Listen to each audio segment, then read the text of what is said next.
Zafara Station wasn't like the schools back on Earth. The hallways stretched 3 times wider to accommodate species that slithered, crawled, or floated. The lighting shifted through different spectrums because some aliens saw in infrared while others needed ultraviolet. And the stairs, those damn metal stairs in the central atrium, those were where nightmares happened daily. Jake Thompson had been on the station for exactly 3 weeks, and he still wasn't used to it. Back home in Ohio, high school meant lockers, football games, and arguing about lunch options. Here, he was surrounded by creatures that looked like they'd walked out of a science fiction movie. Some had 4 arms. Others had scales that changed color when they talked. One of his classmates was literally made of crystallized gas. But high school was still high school, apparently. Even thousands of light years from Earth, bullies existed. Jake first noticed her on his second day. A girl, at least, he thought she was a girl, moving through the crowded corridor with careful, deliberate steps. She was Quarian, his datapad had informed him when he'd looked up the species. They didn't have eyes like humans did. Instead, they navigated using echolocation and some kind of bioelectric sense that Jake didn't fully understand. Her skin had a faint bluish tint, and she was smaller than most students, barely reaching Jake's shoulder. Her name was LYSS, he'd learned later. She was in his advanced astrophysics class, which was ironic since she couldn't see the stars she studied. But she didn't need to. Her brain processed spatial data in ways that made visual observation seem primitive. She'd scored top marks on the last 3 exams, which apparently made some of the other students pretty angry. The Krellians, specifically. It happened every day at exactly 1,400 hours, right after the 3rd period ended. Jake had watched it 4 times now, and each time it made his stomach twist. The Krellians were big, easily 7 feet tall with thick, armored skin that looked like gray stone. They moved in a pack of 5, led by a guy named Vorthan who had a scar running down the side of his face that he wore like a badge of honor. They'd wait at the top of the central stairs. The timing was deliberate. They knew exactly when LYSS would pass through, heading from her physics lab to her next class. And every single day, just as she reached the top step, Vorthan would bump into her. Not hard enough to be obvious. Not violent enough to trigger the automatic security alerts. Just a shoulder check, perfectly timed, perfectly positioned.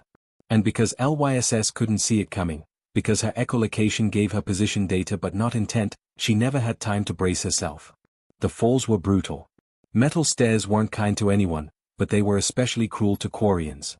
Their bones were lighter than most species, evolved for a low-gravity world. When LYSS tumbled down those 15 steps, Jake could hear the impacts echo through the atrium. Other students would stop, watch for a moment, then keep walking. Nobody helped. Nobody said anything. The first time Jake had seen it, he'd been too shocked to move. By the time his brain caught up with his body, LYSS was already at the bottom, her data tablet scattered across the floor, her breathing coming in short, pained gasps. He'd rushed down to help, but a Trilaxian student, some kind of reptilian species with too many teeth, had pulled him back. "Don't," the student had hissed. "The Krellians don't like interference. Their families control half the trade routes in this sector. You make them angry, and they'll make your life hell. Trust me, human. Keep your head down." Jake had watched as LYSS slowly gathered her things, limping toward the medical bay. Her left arm hung at an odd angle. That night, he'd looked up Quarian physiology. Fractures healed quickly for them, but they still hurt. And repeated trauma could cause permanent damage. The second time, he'd started to move forward, but an upperclassman, some floating jellyfish-looking alien, had blocked his path. "New student, right? Humans? Let me give you advice. Station authority won't do anything. Krellian families donate too much money. This is just how things work here. Some species are strong, some are weak. That's nature." The third time, Jake had actually made it to LYSS before anyone could stop him. He'd helped her up, gathered her tablets, walked with her to the medical bay. She thanked him quietly, her voice musical and strange, coming from a mouth that didn't quite move right. The station doctor, a bored-looking Viridian with green skin, had barely glanced at them while setting her fractured wrist. "Again, Miss LYSS? You really should be more careful on the stairs." Careful. Like it was her fault. The fourth time, yesterday, Jake had watched from across the atrium. He'd seen Vorthan and his crew position themselves. Seen LYSS approaching, her head slightly tilted as she mapped the space with soft clicking sounds. Seen the bump, the fall, the scatter of tablets and data chips. Seen the way Vorthan had laughed, a deep rumbling sound that his friends had echoed. And he'd seen something else. The way other students actively looked away. The way a teacher had walked past without stopping. The way the security drone had hovered nearby but hadn't recorded anything, its sensors conveniently pointed in another direction. This wasn't random. This was systematic. This was accepted. That night, Jake couldn't sleep. His quarters were small but comfortable, designed for human physiology with Earth-standard gravity and atmosphere. He'd laid in his bunk, staring at the ceiling, thinking about home. Thinking about his little sister Megan, who'd cried when he'd left for the exchange program. Thinking about his mom, who'd made him promise to be safe, to not cause trouble, to just learn and come home. But he also thought about something his dad had told him before the transport ship had left. His dad, who'd served in the Marines before Jake was born, who had a scar on his shoulder from a training accident and a limp he never complained about. Jake, he'd said, gripping his shoulder hard enough to hurt. You're going to see things out there that don't make sense. Things that aren't right. And you're going to want to fix them. But you're also going to be told that you can't, that you're just one person, that it's not your place. Here's what I learned: sometimes being right means being alone. Sometimes doing the right thing means everyone thinks you're stupid. But you still do it. Because if you don't, who will? Jake had thought that was just dad talk, the kind of speech parents gave before big life moments. But now, lying in his bunk on an alien station millions of miles from home, he understood. Tomorrow was day 5. Tomorrow, LYSS would walk past those stairs again. Tomorrow, Vorthan would be waiting. But tomorrow, Jake decided, something would be different. He didn't have a plan. He wasn't strong enough to fight a Krellian. He wasn't important enough for anyone to listen to him. He was just some human kid from Ohio who'd probably get himself expelled or hurt or both. But he'd be there. At the stairs. Standing between them. Because someone had to. Jake woke up at 0600 hours, 2 hours before his first class. His hands were shaking as he got dressed, and he couldn't tell if it was fear or adrenaline. Probably both. He'd spent half the night researching Krellian physiology, combat statistics, and station regulations about student altercations. None of it was encouraging. Krellians were classified as a Class 4 strength species. Humans were Class 2. That meant, on average, a Krellian had roughly 3 times the muscle density and bone strength of a human. Their skin was thick enough to stop most small projectiles. They'd evolved on a high-gravity world where everything was trying to kill everything else, so violence was pretty much baked into their DNA. The station regulations were even less helpful. Physical altercations between students were handled on a case-by-case basis, with consideration given to species-appropriate behavior and cultural contexts. Translation: if a Krellian hurt you, that was just nature. If you fought back, you were the problem. Jake ate breakfast alone in the cafeteria, forcing down some kind of protein paste that tasted like cardboard. A few other human students sat at nearby tables. There were maybe 20 humans total on the station, part of Earth's recent push to integrate into the galactic community. None of them looked his way. Everyone kept to themselves here, especially the humans. They were new, untested, and nobody wanted to rock the boat. The morning classes dragged on forever. Jake sat through interspecies history, where a professor with too many tentacles droned on about trade agreements. Then xenobiology, where they studied the respiratory systems of methane breathers. He didn't absorb a single word. His mind kept playing out scenarios, each one ending with him in the medical bay or worse. At 1345 hours, Jake left class early. He walked slowly through the corridors, his heart hammering against his ribs. Students flowed around him, tall ones, short ones, ones that defied easy description. None of them paid him any attention. He was just another human, just another nobody. The central atrium was already busy when he arrived. The stairs rose up like a metal mountain in the middle of the space, connecting 3 different floor levels. Students clustered in groups, talking in dozens of languages Jake's translator implant struggled to keep up with. The ceiling arched high above, transparent panels showing the star field beyond. Jake positioned himself at the top of the stairs. Right in the middle. Where Vorthan always stood. He didn't have to wait long. Vorthan and his crew showed up at 1352 hours, 8 minutes early. There were 5 of them, all Krellian, all huge. They moved with the confidence of people who'd never been told no. Vorthan was the biggest, his grey skin marked with ritual scars that apparently meant something in Krellian culture. He wore the standard station uniform, but on him it looked like armor. They stopped when they saw Jake. For a moment, there was just confusion on their faces. Like they'd found a chair where it shouldn't be. Human, Vorthan said, his voice a deep rumble that Jake felt in his chest. Move. Jake's mouth was dry. His legs felt like water. Every instinct screamed at him to step aside, to apologize, to run. But he thought about LYSS, about her broken wrist and the way she'd thanked him so quietly. He thought about his dad's words. He thought about how many times he'd walked past Bullies back home, telling himself it wasn't his business. No, Jake said. The word came out steadier than he'd expected. Small, but clear. Vorthan's eyes narrowed. What did you say? I said no. Jake's heart was trying to break through his ribs. You're not pushing her down these stairs again. One of the other Krellians laughed, a harsh barking sound. This human's broken. Thinks he's tough. Vorthan stepped closer. Up close, he was even more massive. His head was level with Jake's chest, but he was twice as wide, all muscle and armored skin. You have no idea what you're doing, human. This is none of your concern. Move, or I'll move you. Jake saw LYSS approaching from his peripheral vision. She paused about 10 meters away, her head tilted in that way she did when she was processing information through her echolocation. Other students were starting to notice something was happening. Conversations died down. The crowd began to form that universal circle that appeared whenever a fight was brewing. Enough, Jake said quietly. He didn't know why he said that particular word. Maybe because it felt final. Maybe because it was simple enough that his shaking voice could handle it. Vorthan's expression shifted from confusion to anger. What? Enough, Jake repeated, louder this time. You've hurt her enough. It stops today. For a second, Jake thought maybe it would actually work. Maybe Vorthan would back down. Maybe the public confrontation would be enough to shame him into stopping. Then Vorthan's fist caught him in the chest. Jake had been in exactly 2 fights in his entire life, both in middle school, both basically just awkward shoving matches that teachers had broken up. He'd never been actually hit by someone who knew how to hurt people. The impact lifted him off his feet and sent him crashing into the wall 3 meters behind him. His head cracked against metal. Stars exploded across his vision. Pain. Everything was pain. His chest felt like someone had parked a car on it.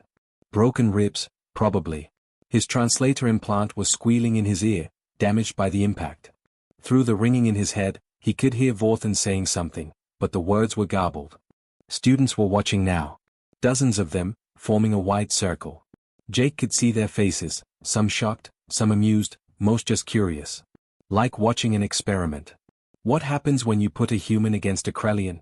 Let's find out. Jake's body screamed at him to stay down. Every nerve was firing warning signals. This was done. He tried. He could tell everyone he tried. But he thought about LYSS making this same calculation 15 times, deciding whether the pain of getting up was worth it. She got up every time. Got up and went to class. Got up and kept studying. Got up and never complained. Jake got up. It took 3 tries, using the wall for support. His legs shook. Blood ran down from somewhere on his head, warm and sticky. But he got up, turned around, and limped back to the top of the stairs. Enough, he said again. His voice was barely a whisper. Vorthan stared at him like he'd grown a second head. What is wrong with you? Stay down. Jake shook his head. Big mistake, the world tilted sideways and he nearly fell. No. You want to get to her, you go through me. The second hit came faster.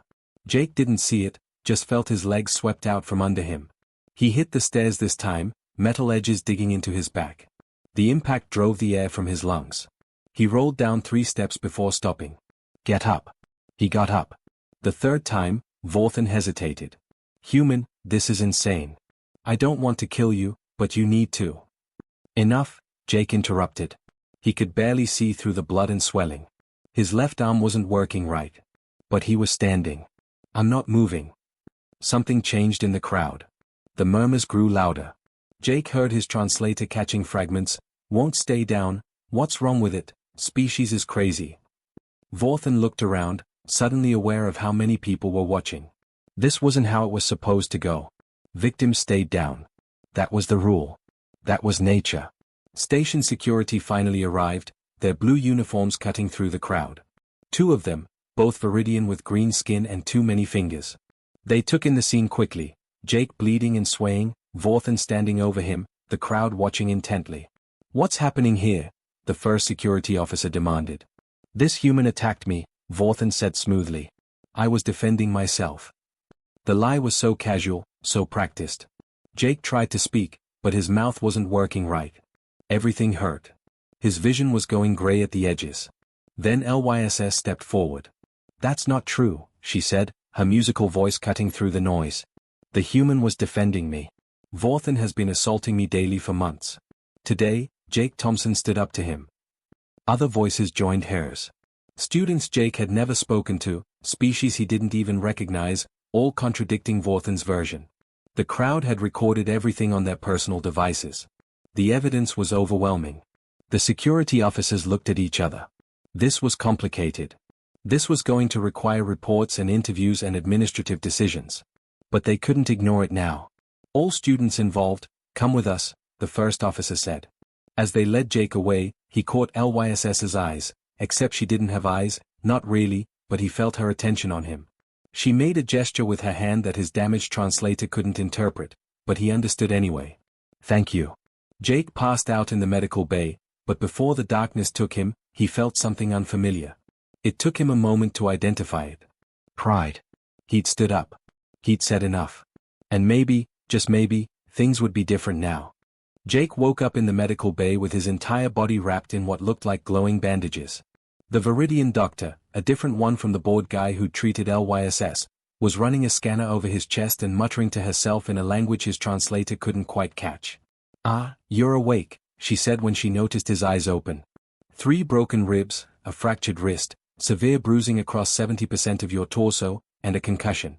For a Class 2 species taking hits from a Class 4, you're remarkably intact. Stupid, but intact. How long was I out? Jake's voice came out raspy. 18 hours. Your mother called from Earth. Twice. She's very unhappy with you. The doctor pressed something cold against his forehead. You're suspended for 3 days for participating in an unauthorized physical altercation. The Krellian students received the same. Station administration is calling it mutual combat. Jake tried to sit up, but the pain stopped him halfway. That's not what happened. I know. Everyone knows. The entire station has seen the recordings by now. The doctor's expression softened slightly. You've caused quite the commotion, human. Students are talking about nothing else. Some are calling you brave. Others are calling you suicidal. A few are asking a question that's making the faculty very uncomfortable. What question? Why? The doctor finished her scan and pulled back. Why would you do that? You had nothing to gain.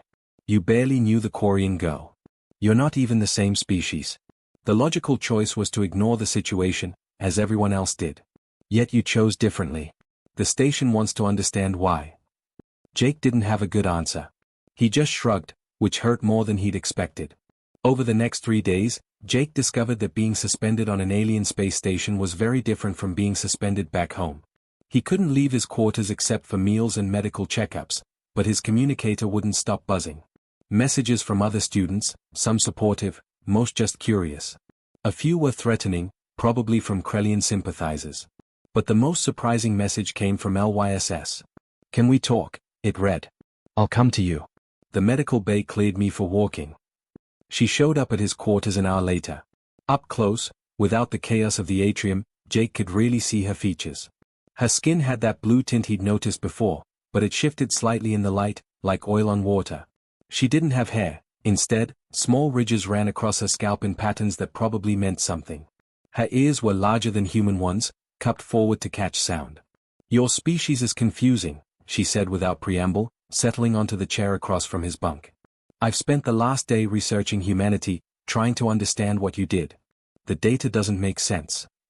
Jake laughed, then regretted it when his ribs protested. Yeah, we get that a lot. Quarians are prey species, LYSS continued, her musical voice filling the small room. We evolved on a world with 12 different apex predators. Our survival strategy was simple: be smart enough to hide, fast enough to run, and quiet enough to not be noticed. When threatened, we flee. It's instinct. It's biology. Every successful Quarian ancestor was one who ran away. She leaned forward, her head tilting in that analytical way. But humans? Your evolutionary history is bizarre. You were prey animals who became predators. You hunted creatures stronger and faster than you by just not giving up. You tracked them for days. You chased them until they collapsed from exhaustion. You threw rocks and sticks until you figured out how to make better weapons. Your species looked at every single challenge and said, "We'll find a way." I never thought about it like that, Jake admitted. That's because it's normal to you. But to the rest of the galaxy? LYSS made a gesture with her hands that might have been amazement or confusion. It's terrifying. Most species know when they are beaten. They submit to stronger forces. It's logical. It preserves life. But humans don't seem to have that programming. You just keep getting back up. Jake thought about the stairs, about Vorthan's confusion when he'd stood up the second time, the third time. Is that why everyone's freaking out? The station has been studying humanity since you arrived, LYSS said. Your species only achieved faster-than-light travel 40 years ago. Most civilizations take thousands of years to develop that technology. Humans did it in less than a century after splitting the atom. Do you know why? Because you were scared of each other. You thought if you didn't reach the stars first, your enemies would. You terraformed Mars out of spite. You built generation ships as a backup plan in case you destroyed Earth. The galactic community finds this deeply disturbing. She pulled out her data tablet, scrolling through what looked like research files. I've been reading about human history. Your wars, your exploration, your art. There's a pattern. Humans sailed across oceans in wooden boats that regularly sank. You climbed mountains that killed most people who tried. You went to your moon with computer technology less powerful than a modern calculator. Every other species would have calculated the risk and said no. Humans calculated the risk and said yes anyway. You make us sound crazy, Jake said. You are crazy. That's my point. But LYSS was smiling, at least, Jake thought it was a smile. Her mouth didn't quite work like human ones. Quarians developed philosophy, mathematics, and quantum theory while hiding in underground caves. We reached the stars by being careful, methodical, and patient. We never took unnecessary risks. And because of that, we learned to accept certain realities. Strong species dominate. Weak species submit. That's the natural order. That's not natural, Jake protested. That's just bullying with extra steps. Exactly. LYSS's voice rose with excitement. That's the human perspective. You see hierarchy and think that's wrong, we should change it. Most species see hierarchy and think that's nature, we should accept it. Do you understand how revolutionary that is? How dangerous? Jake was starting to understand why the station administration was uncomfortable. So what happens now? Now? Everything changes. LYSS stood up, pacing his small quarters. Other students are talking. The ones who were bullied, the ones who stayed quiet, the ones who thought there was no other option. They saw you stand up to Vorthan. They saw you refuse to stay down. And they are asking themselves, if a human can do that, why can't we? She turned to face him. There's a Trilaxian student named Court who's been having his meal credits stolen for 6 months. Yesterday, he filed a formal complaint. A Viridian girl who was being harassed reported her bullies to security. 3 different students have asked me how to document abuse properly. You've been suspended for 3 days, Jake Thompson, and in those 3 days, you've started a movement. I didn't mean to start anything, Jake said. I just wanted them to leave you alone. That's what makes it powerful. You didn't do it for glory or recognition. You did it because it was right. That's very human. LYSS collected her tablet, preparing to leave. The Krellians and their supporters are angry.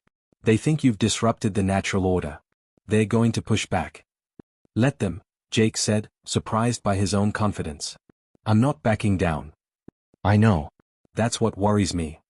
LYSS paused at the door. Humans don't know when to quit. It's your greatest strength and your biggest weakness. Promise me something? What? Don't get yourself killed trying to prove a point. The galaxy needs more humans like you, not fewer. After she left, Jake lay in his bunk thinking about everything she'd said. Back on Earth, he'd been nobody special. Average grades, decent at basketball, had a small group of friends. Nothing remarkable. But here, millions of miles from home, his very humanness made him different. His communicator buzzed again. This time it was from another human student, someone he'd never spoken to. Hey, heard what you did. That took guts. Some of us are meeting in the human quarters common area when your suspension ends. Thought you might want to join. More messages followed. A Trilaxian asking for advice on filing reports. A Viridian wanting to know about human self-defense concepts. A small insectoid species he couldn't even pronounce asking if he'd help them confront their own bullies. Jake stared at his communicator, slightly terrified. He just wanted to stop one person from getting hurt. Now everyone was looking at him like he had answers. But maybe that was okay.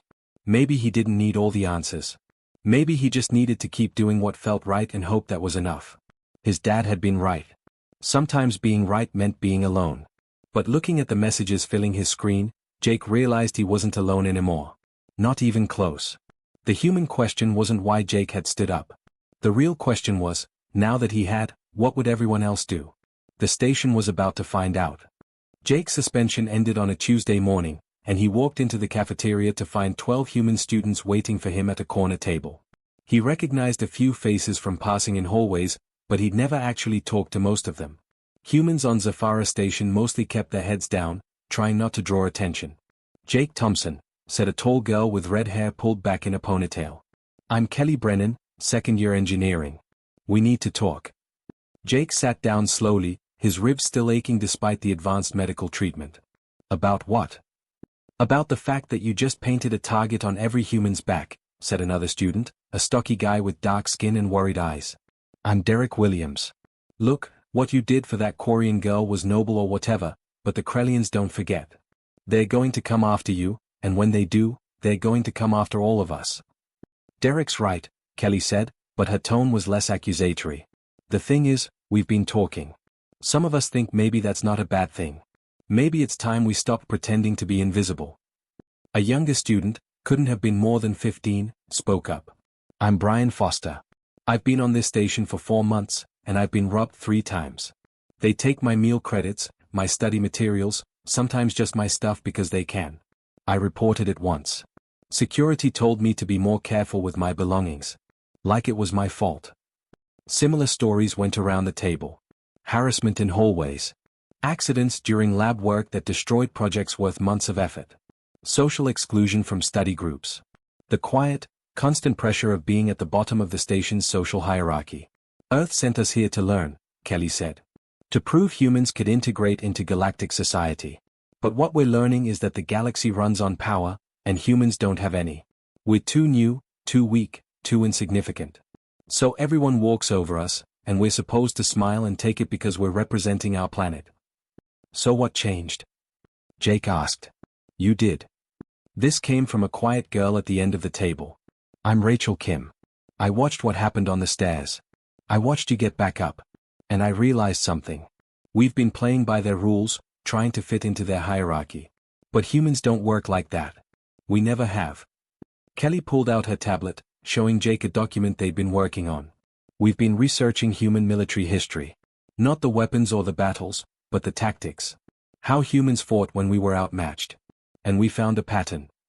The document was titled Asymmetric Warfare, a Human Specialty.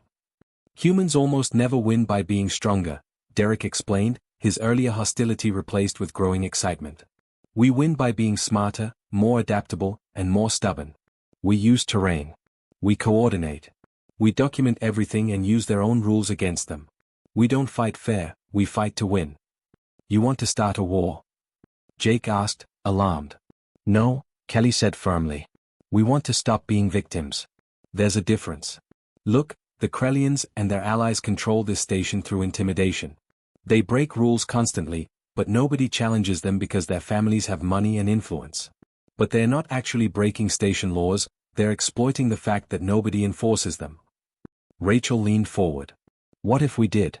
What if we documented every incident, filed every report, followed every official procedure? What if we made it impossible for them to operate in the shadows? They'll just escalate, Jake said. Hit harder. Probably, Kelly agreed. Which is why we don't face them alone. We use pack tactics. Humans evolved as cooperative hunters, right? We brought down mammoths by working together. One person against a Krellian loses. 5 people, coordinated, with cameras and witnesses and documentation? That's different. Over the next week, Jake watched the plan take shape. The humans started moving in groups. Not obviously, not aggressively, just always within visual range of each other. When Brian got confronted by the aliens who'd been stealing from him, 3 other humans happened to be passing by. All of them recording. All of them willing to file witness statements. Kelly created a shared database. Every incident, every witness, every piece of evidence, all logged and timestamped. They couldn't access the station's official security systems, but they didn't need to. Modern communicators had cameras. Data had timestamps. Patterns emerged when you actually looked for them. LYSS asked to join. Then Court, the Trilaxian student she'd mentioned. Then others, the bullied, the overlooked, the students who'd accepted their place at the bottom because fighting seemed impossible. This is new, LYSS said during one of their planning sessions in the human quarters. Quarians don't think this way. We solve problems through individual brilliance. Krellians solve them through individual dominance. Humans solve them through collective action. It's fascinating. It's just common sense, Jake said. To you, maybe. To us, it's revolutionary. The real test came 2 weeks after Jake's suspension ended. Vorthan had been careful since the stairs incident, but he couldn't let the challenge stand. His reputation demanded a response. So he and 4 of his crew cornered Jake in Maintenance Corridor C7, a section of the station with minimal traffic and conveniently broken security cameras. "Hello, human," Vorthan said, his massive form blocking the corridor exit. "Time we finished our conversation." Jake's heart hammered, but he didn't run. Instead, he tapped his communicator twice, a prearranged signal. "You know what your problem is." Vorthan continued. "You don't understand your place. You're weak. Your species is weak. And the weak should know when to back away from him." LYSS's voice came from behind the Krellians. She stood at the corridor entrance, her posture calm but firm. Vorthan laughed. "The blind girl thinks she's 3.2 meters, approaching from your 6 o'clock, LYSS said calmly. Kelly and Derek rounded the corner, both recording on their communicators. Then Brian from another access point. Then Rachel, then Court, then 6 more students Jake barely knew, human and alien, all positioned at different angles, all recording, all standing together. "What is this?" Vorthan demanded. "Documentation," Kelly said. "You're currently violating Station Code 47B, threatening a student in an isolated area. You've also violated corridor access protocols, disabled security equipment, and are now surrounded by 14 witnesses all recording evidence." "You can fight," Derek added. "You'd probably win. You're stronger than all of us. But then what? Every angle is covered. Every word is recorded. Your families can't bribe away video evidence from 14 different sources. The station would have to act." Vorthan looked around, his confidence cracking. This wasn't how things worked. Victims didn't coordinate. They didn't plan. They didn't turn the system against you. "This isn't over, human," Vorthan snarled. "Yes, it is," Jake said quietly. "You're done. All of you are done. Because we're not afraid anymore, and we're not alone." The Krellians pushed past the group, careful not to make physical contact. Any violence now would be undeniable. They'd lost, and they knew it. After they left, Jake's legs nearly gave out from the adrenaline crash. Kelly caught his arm. "That," she said with a fierce grin, "is how humans do things." The incident was reported within the hour, complete with video evidence from multiple angles, detailed witness statements, and a comprehensive timeline. Station security couldn't ignore it. They didn't want to act, it was complicated, it involved influential families, it set bad precedents, but they couldn't dismiss the evidence. 3 days later, Vorthan and his crew were formally reprimanded and placed on academic probation. It wasn't much, but it was something. It was accountability where none had existed before. More importantly, it proved the system could work if enough people demanded it. The database Kelly had created grew. More students contributed. More incidents were documented. The bullies, used to operating with impunity, found themselves constantly watched, constantly recorded, constantly held accountable. They didn't stop entirely. But they got more careful. And careful bullies were less effective than confident ones. In the human quarters one evening, the group gathered to celebrate their first real victory. Someone had managed to acquire actual food from Earth, pizza, somehow still hot despite traveling across light years. It tasted like cardboard, but it was home. To Jake, Kelly raised her cup of questionable alien beverage. Who was too stubborn to stay down. To humans, Derek countered. Who don't know when to quit. To pack tactics, LYSS added, her musical voice warm. And to the crazy species that taught the rest of us that strength isn't about size, it's about refusing to be broken. Jake looked around the room, humans and aliens, former victims now standing together, all because he'd been too stubborn or too stupid to walk away from some stairs. His dad had been right. Sometimes being right meant being alone. But his dad had missed something important. Sometimes being right meant finding others who were brave enough to stand with you. And that, Jake was learning, made all the difference. 6 weeks after the incident in Corridor C7, Jake walked through the station and barely recognized it. The changes were subtle, not the kind of transformation you'd see in a movie with dramatic music and montages. Real change was quieter, slower, and somehow more permanent. The cafeteria was different now. Before, species sat in rigid groups based on size and strength. Krellians dominated the center tables. Smaller species huddled at the edges. Humans ate quickly and left. Now the arrangement was chaotic, mixed. A Trilaxian shared a table with 2 humans and a Quarian. Viridians sat next to species Jake couldn't even name. The invisible walls had crumbled, not with some grand gesture, but through hundreds of small choices to sit somewhere new. Jake grabbed his meal, some kind of protein cube that supposedly tasted like chicken but absolutely didn't, and headed toward what everyone now called the coalition table. He hated that name. It sounded too official, too organized. They weren't some rebel alliance.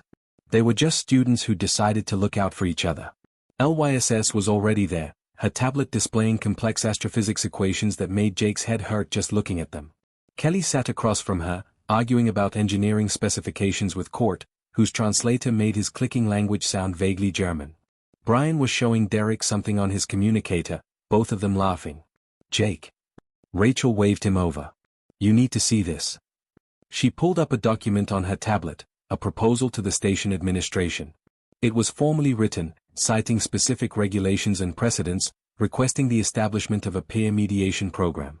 Students trained to intervene in conflicts, document incidents, and advocate for victims.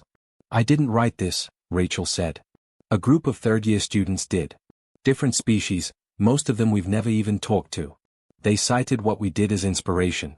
They want to make it official, part of the station structure. Will the administration approve it? Jake asked. They already did. Pilot program starts next month. Rachel's smile was huge. We changed policy, Jake. Actual policy. Kelly leaned back in her chair. It's spreading. Other stations have been asking questions. Earth's diplomatic corps is analyzing what happened here. Apparently, our approach to conflict resolution is considered innovative. Which is hilarious because we basically just reported bullies and refused to be intimidated. That's revolutionary in galactic society, LYSS said without looking up from her equations. Most species accept hierarchical dominance as natural law. Humans question it. You always question it. It's exhausting and inspiring in equal measure. Derek's communicator buzzed. He glanced at it and frowned. Guys, we've got a situation. New student, just arrived today. Xanthari species, they're small, maybe 3 feet tall, kind of look like armored hamsters. Some upperclassmen are giving him trouble in the residential wing. The table moved as one. No discussion needed, no dramatic speeches. They just stood up and headed toward the residential section. This had become routine over the past weeks. Someone spotted trouble, the network activated, people showed up. Simple. They found the new student, his name was Pix, according to his translator, backed against a wall by 3 Krellian students. Not Vorthan's crew, he'd been careful to stay away from anything that could be documented. But there were always others willing to test boundaries. Problem here? Kelly asked, her communicator already recording. The Krellians turned, recognized faces, and their aggressive postures immediately shifted. One of them mumbled something about a misunderstanding. They left quickly, shooting resentful glances over their shoulders. Pix stared up at the group with huge, amber eyes. You are the humans, he said, his voice squeaky through the translator. And allies. I heard about you. About the coalition. We're not really Jake started. We heard about you on my homeworld, Pix interrupted, bouncing excitedly on his small legs. The humans who taught the galaxy that strength isn't about size. My parents said I should find you if I had problems. They said humans help. Jake felt something twist in his chest. The weight of expectation, maybe. Or responsibility. He glanced at LYSS, who made a gesture he'd learned meant amusement. Your reputation precedes you, she said. How does it feel to be famous? Weird, Jake admitted. I just stopped some bullies. You stopped accepting the unacceptable, LYSS corrected. There's a difference. They walked Pix to his quarters, explained the documentation system Kelly had built, gave him emergency contact codes. Standard procedure now. Over the past weeks, they'd done this for dozens of students. Word spread fast in enclosed environments like space stations. Later that evening, Jake found himself in the observation deck, staring at the stars beyond the transparent panels. Earth was somewhere out there, too far to see. He'd been on the station for 4 months now. His mom still called every week, worrying. His sister Megan sent messages about school gossip that seemed impossibly distant and strangely comforting. You come here a lot, LYSS said, somehow moving silently despite the clicking sounds she used for echolocation. Processing? Thinking, Jake said. About how this all started because I was too stubborn to walk past some stairs. About how it became this whole thing. LYSS settled beside him, her way of perceiving the stars fundamentally different from his but equally valid. You know what's interesting? Quarian philosophy has a concept, Kashari. It means the small stone that starts the avalanche. One action, seemingly insignificant, that changes everything that follows. Is that what I am? A stone? You're the human who said enough. LYSS tilted her head. I've been working on my paper about human social evolution. My thesis is that humans are the only known species that evolved empathy as a survival strategy rather than as a social convenience. You care about others not because it's logical but because you can't help it. It's built into your DNA. That sounds fake, Jake said. Humans can be pretty terrible to each other. Oh, absolutely. Your history is horrifying. But even in your worst moments, there are always humans who stand up and say no. Who risk everything for strangers. Who refuse to accept that cruelty is natural. Other species admire strength or intelligence. Humans admire courage. Especially moral courage. It's why you tell stories about people like you. Jake thought about that. About every superhero movie, every underdog sports story, every tale of ordinary people doing extraordinary things. Maybe LYSS was right. Maybe humans were just wired to root for the person who stood up. The Krellians haven't forgiven us, LYSS continued. Vorthan's family is still influential. They're pushing back through official channels, trying to get humans reclassified as a disruptive species. They want Earth's exchange program suspended. Will it work? No. Too many species are watching now. Too many students have benefited from what you started.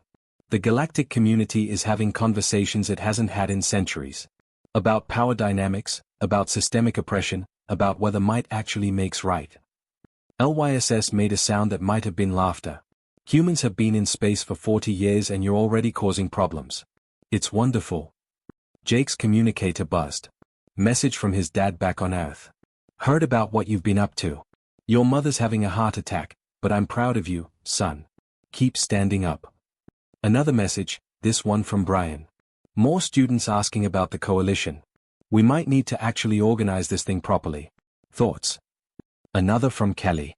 Station Council wants to meet with human representatives about conflict resolution training. They want us to teach other species our methods. How insane is that? Jake looked at the messages, at the stars, at LYSS beside him. For months ago, he'd been nobody. Just another human kid trying not to cause trouble on an alien station. Now he was apparently leading a movement that was changing how species interacted across multiple stations. I'm not a leader, Jake said quietly.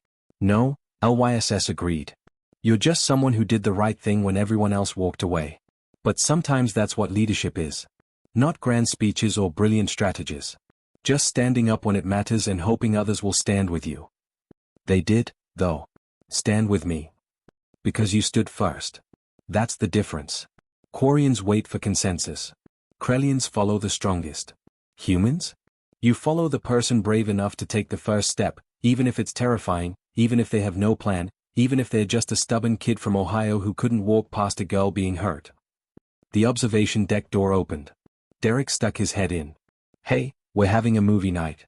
Human films, trying to explain Earth culture to confused aliens. Brian brought popcorn from somewhere. You coming? Jake stood up, offered LYSS his arm to help her up.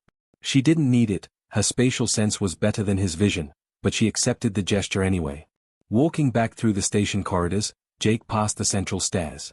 The sight of everything, the place where this had all started. They were just stairs now. Nobody got pushed down them anymore. The bullies had learned there were consequences. The victims had learned there were allies. A small change. A single action. A stone starting an avalanche. Jake Thompson hadn't set out to change anything. He'd just been a kid who said enough when everyone else stayed silent. But maybe that was enough. Maybe that was all it ever took. Behind him, the stars wheeled through space, indifferent to the dramas of the small creatures living among them. But aboard Zephyra Station, something fundamental had shifted. The galaxy was learning a new lesson, taught by humanity's newest and most persistent export.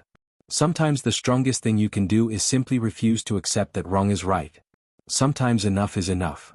And sometimes, one stubborn human is all it takes to prove that power doesn't come from size or strength or ancient hierarchies. It comes from standing up. Even when you're scared. Even when you're outmatched. Even when everyone thinks you're crazy. Especially then. That was the human way. And the galaxy was still figuring out what to do about it.